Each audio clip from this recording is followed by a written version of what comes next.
Sebastian Aspron, and I'm at the Mason Mountain Refuge in the Ubiñas Massif of the Spanish Cantabrian Mountains in the province of Asturias, Spain.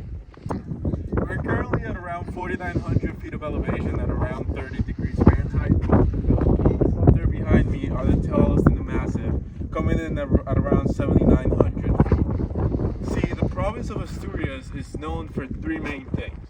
Our culture is one of them, but the ones that we're going to be focusing on today is industry and nature. See, on one hand, Asturias is one of the capitals of Europe when it comes to adventure tourism. It's a hotspot for campers, hikers, backpackers, kayakers, climbers, and anyone looking for adventure and exploring up in these stunning mountain ranges. Most of the state is part of a UNESCO biosphere reserve, and we have the oldest and one of the largest national parks in Spain, the National Park. So I want to talk about this paradox that is my home province, because no more than 50 miles north of here, huddled around the cities of Gijón and Avilés, lies the heart of Spain's heavy industry, which starting in the mid-19th century was developed to become one of the most industrialized areas of Spain, particularly around metallurgy and coal mining. And while over the years most of the coal mines have shut down and the related industry has disappeared, metallurgy is going strong.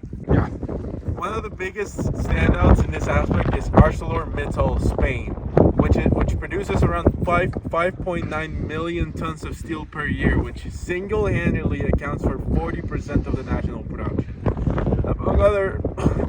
Among other of these metalwork giants, there's Asturian Zinc, which has led the charge that has seen Spain enlarge its zinc processing and production by over 200% in the last decade. Another standout is the Tudela cement factory, which produces a considerable amount of the national production of cement. All of this industry is concentrated in an area no larger than 150 square miles.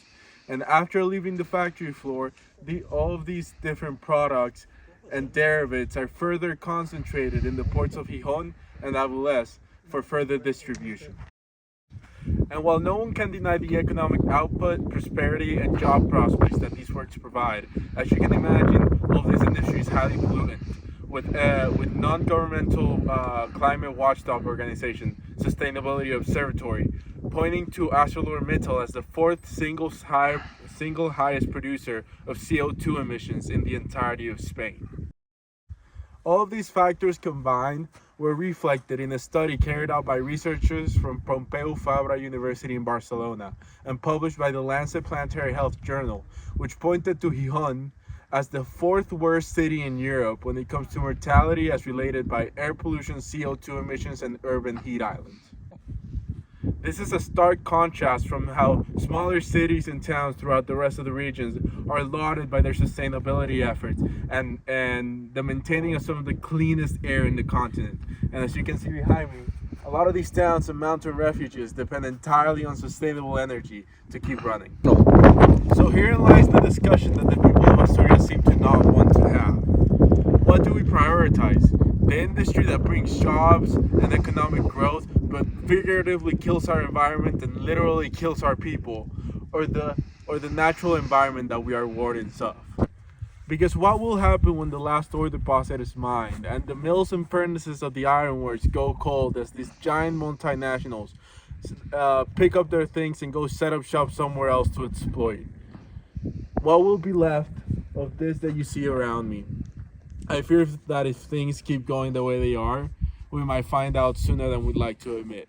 As beautiful as this is, let's get back to civilization and look at some numbers.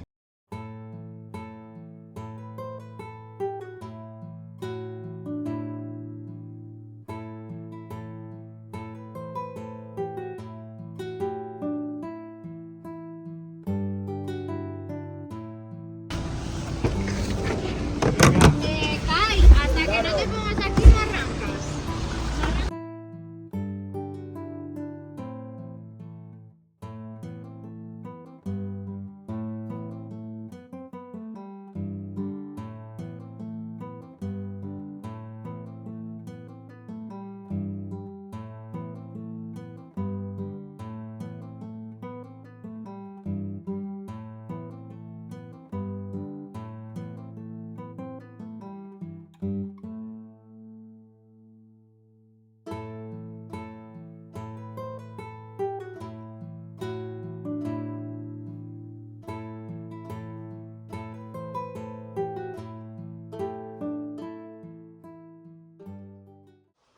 We know that this sector of the economy is not going away anytime soon.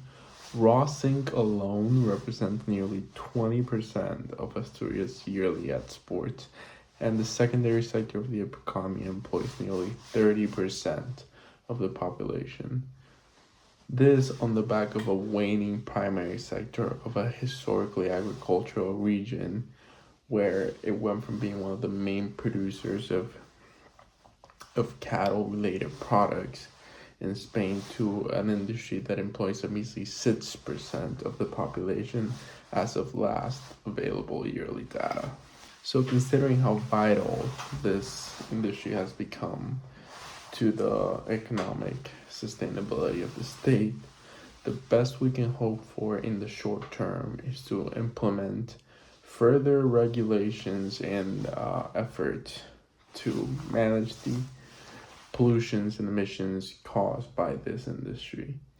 This is a hard balance to strike because these industries are inherently pollutant and there is only so much that can be done other than remediation after the fact. This is in a context in which, according to the last available yearly data from 2023, Asturias experienced a whopping 44 record hot days compared to 0 record cold days. The Cantabrian Ocean has reached its highest average temperatures ever, and there is a recorded increase in temperature of about 1 degree over the last several decades. We currently do not have one single answer to this issue. Researchers have been working tirelessly to try to find a way to make these ironworks and metallurgical facilities as sustainable as possible. But the reality is that many of these environmental regulations also risk making production unprofitable to these companies, making them leave and risking in a very short time frame completely crippling the economy of the region. It is only my hope that we are able to reach a solution to this problem soon, because this is a much more literally life or death issue than most people like to recognize. Thank you.